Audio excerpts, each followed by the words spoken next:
பணி நெருக்கடிகளை களைய வலியுறுத்தி வாக்காளர் பட்டியல் சிறப்பு தீவிர திருத்தப் பணிகளை நாளை முதல் புறக்கணிப்பதாக வருவாய்த்துறை சங்கங்களின் கூட்டமைப்பு அறிவித்துள்ள நிலையில் பணிக்கு வராத அரசு ஊழியர்களுக்கு சம்பளம் கிடையாது என தலைமை செயலாளர் எச்சரிக்கை விடுத்துள்ளார்.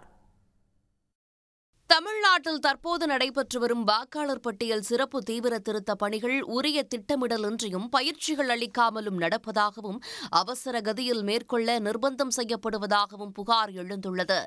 இந்நிலையில் கடும் பணி நெருக்கடியை களைய வலியுறுத்தி தமிழக தலைமை தேர்தல் அதிகாரியிடம் வருவாய்த்துறையினர் முறையிட்டனர். அதற்கு பிறகும் பணி நெருக்கடி அதிகரித்திருப்பதாக கூறியுள்ள வருவாய்த்துறை சங்கங்களின் கூட்டமைப்பு நாளை முதல் SIR பணிகளை முழுமையாக புறக்கணிப்பதாக அறிவித்துள்ளது.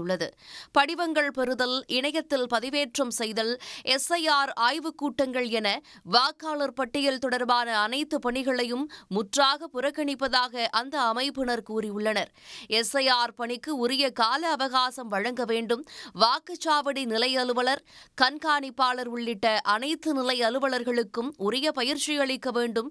பணிப்பளுவை கருத்தில் கொண்டு 1 மாத ஊதியத்தை மதிப்பூதியமாக வழங்க வேண்டும் என்பன போன்ற கோரிக்கைகளை வலியுறுத்தியுள்ளனர். இந்நிலையில் பணிக்கு வராமல் வேலைநிறுத்த போராட்டத்தில் ஈடுபடும் அரசு ஊழியர்களுக்கு சம்பளம் கிடையாது என தலைமை செயலாளர் முருகானந்தம் தெரிவித்துள்ளார்.